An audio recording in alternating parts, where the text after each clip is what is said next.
Professor Anchal Srivastava from ISC Department of Physics, ISC. So he will be speaking on exploring the evolution from carbon nanotubes to graphene and MX2. Sir, please start. Okay, very, very sorry for not up to the mark. My pen drive was not working, things are not in safe. But anyway, you have to perform the way, whatever the situation is. So today, as sir has suggested, I was about to tell on CNT, carbon nanotube, graphene and MX2. So it cut short to only graphene. So it's a good thing, is it right? So less burden. Okay, that's one thing. I'm from Banaras University, PHU, as most of you know. If you don't know, now you know. Okay, so what's the motivation? I have two motivation today. One motivation to the student. I will talk 5 minutes to the student. First 5, maybe 7, 8 minutes. And what is the motivation? Motivation is 2 Nobel Prize. The 1 Nobel Prize are for fullerene and 2nd Nobel Prize for graphene. And one which missed is, I was about to talk on that part which is CNT. But I'm not, I'll tell you that why too much Nobel Prize are coming in this area. This is 1 allotrope of carbon. This is the 1 atom, one element in periodic table, carbon. I'm talking about only carbon. This is all carbon.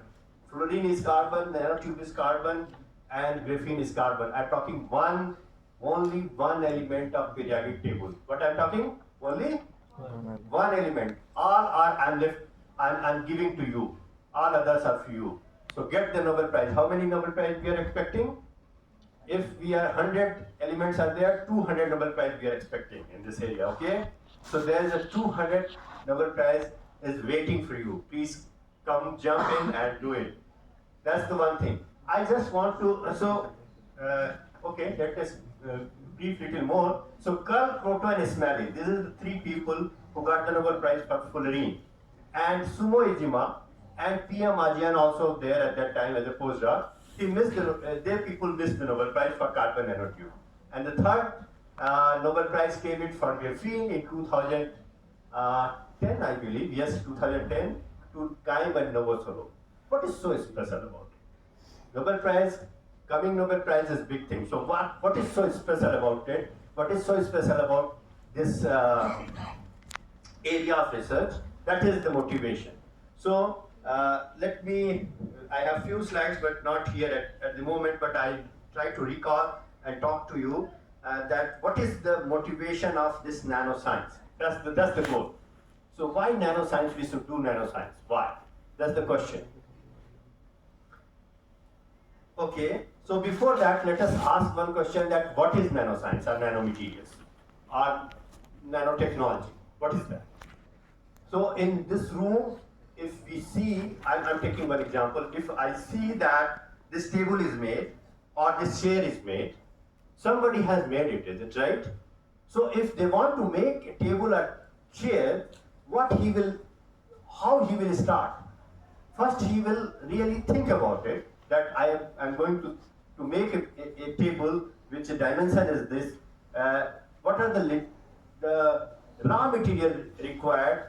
He will plan accordingly and then make a design and things like that, is it right? And then he will make anything which is there in this room.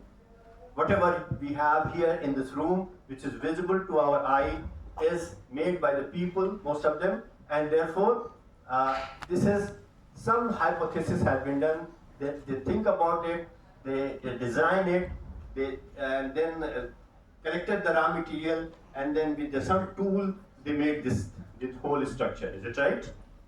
Similar thing if you do for nano dimension. What I'm talking? I'm talking that if you have to hypothesize, you have to plan accordingly, you have to design, then you have to have that raw material with you, then you have to have techniques which is available to you. This all is if it is available, then you can at which scale? At nano scale. If you do those science, if you do those technology, or if you make those material, this is called nanoscience, nanotechnology, and nanomaterial. Getting my point? So this is the definition of, if you go and read the definition of nanotechnology, then you will see these things, that anything doing at atomic level, at molecular level, at nano level, designing and playing with this, if you do all this thing which is happening for making this carpenter, making this chair a table, similar thing is if you are able to do it at nano scale where you are not able to see anything. And therefore, you need material which is have nano in size, that's one thing.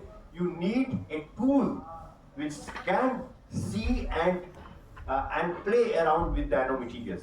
For example, I'm talking about STM or AFM or electron microscope or scanning electron microscope or lithography technique, electron lithography technique. So these are the things which you have to acquire first to do nanoscience and nanotechnology. You are understanding what I'm saying?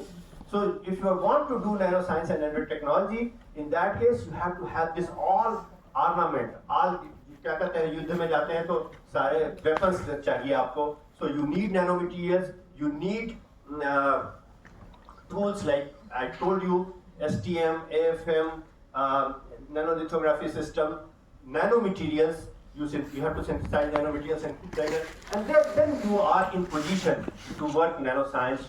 You are in position to do nanoscience, nanotechnology, and whatnot. Okay.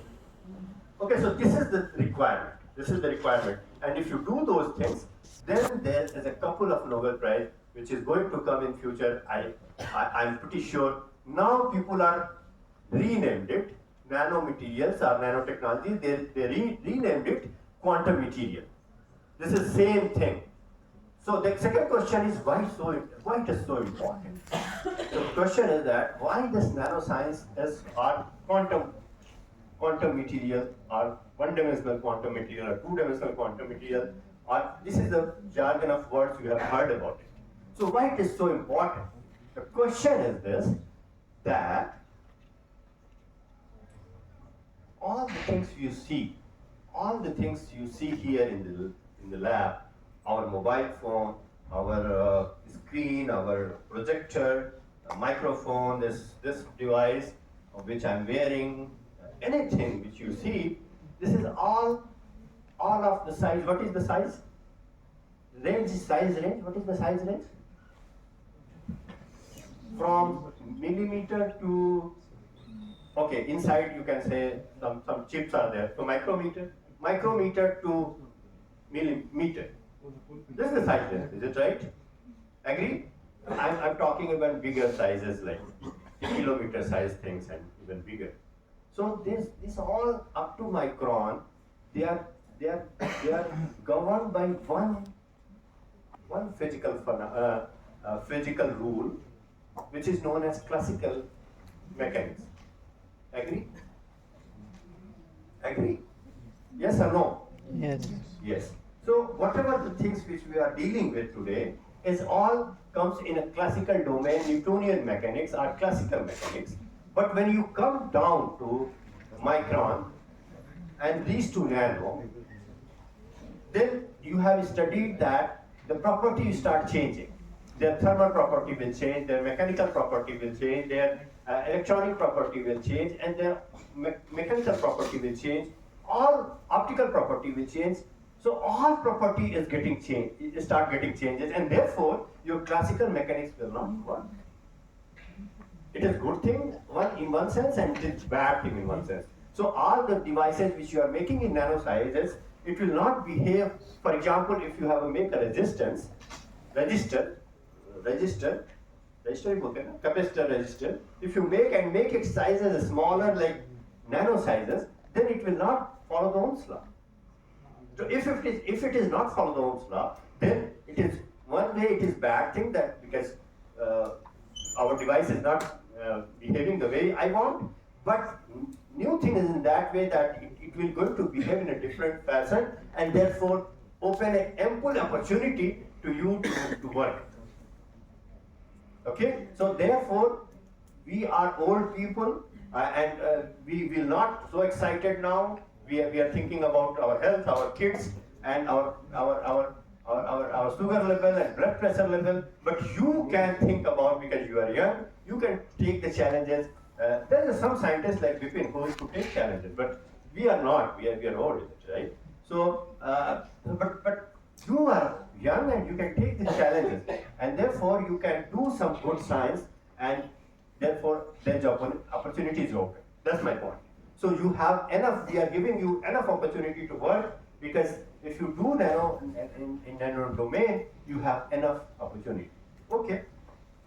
So I want to conclude here saying, so my 6-7 minutes is over by saying that nanoscience or quantum technology or quantum materials are the new materials where a lot of scope is there to do research. Okay, I'm going to talk only one material today, which is graphene, and whatever the things which we did in our laboratory, I'll discuss that one, and that's all. So why graphene got the Nobel Prize? That's the question. So graphene got the Nobel Prize because quantum Hall effect, it's a quantum phenomenon. Hall effect you have studied, but quantum Hall effect where the steps like behavior you have not seen in resistance. In voltage versus resistivity will not change step like. So Ohm's law is V is equal to IR, a linear. But here it's not linear, it's quantized. And if it is quantized, and that phenomena which is theoretically has proven, and people have seen in graphene at room temperature, at 300K, which is room temperature, which is a big thing. Quantum phenomena seen at room temperature is a big thing, because thermal fluctuations are there, and that creates a problem. But your graphene is so good material, quantum material, so good quantum material that even at room temperature with very high magnitude, of course, 45 Tesla, you get a quantization phenomena, which is remarkable property. So you have a real quantum material. It means that you can do all quantum physics. You can really verify those things here in your lab, in your experiment. This is the experiment done and published in Science by Novosrov and Guy. That's why they got the Nobel. I'm coming to the second one. So you can really detect. This is again a quantum Hall resistance, and you can actually detect one electron. It means that if it is absorption or desorption of any molecule on any surface, on graphene surface, then one electron transition also you can measure, and therefore you can have a single molecule gas sensing. So you can even sense a single molecule, and that is possible because of graphene. And the detection of individual gas molecule absorption on graphene published in Nature Material. So this is the good. There is a one challenge of silicon, carrier mobility, because you want fast mobile phone, you want fast your laptop or anything, everything. So carrier mobility is very important, and we have seen that higher carrier mobility of graphene other than silicon. So carrier mobility is very high here. Income mobility is in this y-axis, and silicon is somewhere here, but it is going all the way here. So it means that long-range ballistic transport, very fast transport of your electron, is happening at room temperature, and which is 10 times higher than the electron mobility than silicon. So it is a very good thing for electronic industry. Therefore, and they published a paper in Science again, Durgam guide. Flexible electronics. Graphene is one layer. I think everybody knows that graphene is one layer of graphite, is it right? And this is the structure. Here I have shown the structure. This is the graphene structure. So this graphene structure can be flexible, and you can make a device which is flexible in nature. So therefore, graphene-based flexible electronics is possible. This is the opportunity. There's a work. Not much has been done. People are working on it, and got the paper in Nature. So here you see that they make a device and all circuitry here on a flexible devices. So these are the things which is important, and that's why people. Actually, Samsung company has made mobile based on graphene. This is the reality, not in the market, but people has done it. Samsung company has done it. So anyway, So, but there is a challenge. Not that easy. So there are two challenges for graphene, and one challenge is how you make a low-cost, large areas graphene. That's the one challenge. Single-layer graphene, for example, and a multi-layer graphene, and even doped graphene. So these are the problems there because these materials are not available in the earth. It's not. You have to make it in the laboratory. And the second challenge is you have to open the band gap because graphene is zero band gap semiconductor, or you can say. So you have to open a band gap. So this is the fundamental question, and this is the two work we did. And there's one paper here and one paper is here. We did some small, very small work in this two area. So synthesis method is there. There is a lot of synthesis method. We were talking about CVD synthesis today, and we have some expertise in this area. And yeah, so real challenge is to grow a consistent, reliable, simple, and inexpensive method. So what you want a consistent, reliable, simple, and inexpensive method to grow graphene, a large area. That's the challenge. So we did. There is some papers published here. You can see the Nature Material, New General Physics, Surface Sciences, Nature, Nanoletter Science. So these are the papers which published, and they use substrate, precursor, reaction temperature, carrier. We learned from these papers, and we did something different. What we did something different? If you see here, they use methane as a precursor. We follow this paper where they use copper polymer, polycrystalline copper. All other things we are constant. Here slightly change here and slightly change here, and we did some easy method because if you use not a cylinder, if you use a liquid, which is very easy. So we use N-hexane, which is liquid, and we change our method of preparation, and this will be published here and in chemistry of material, and when novel liquid precursor. So this is a new technique. So people use gas, we use liquid. So novel liquid precursor based facile synthesis of large area continuous single and few layer graphene, and this is the method by which we follow. And you see argon hydrogen. So they use hydrogen, we use argon hydrogen, N-hexane, and rest of the things are same. So, and we modify accordingly the things which is required. And copper, polycrystalline copper is here. So, if you do it, then this is the setup looks like, how you do it. This is actually in Rice University, and we have the similar setup, even better setup is now available in our lab here in BH. So, this is the similar setup which we use liquid precursor here, you can see, to get to make devices. Pictures are not that great, but sorry for that. And now, once you grow graphene or copper, actually this has been done before also.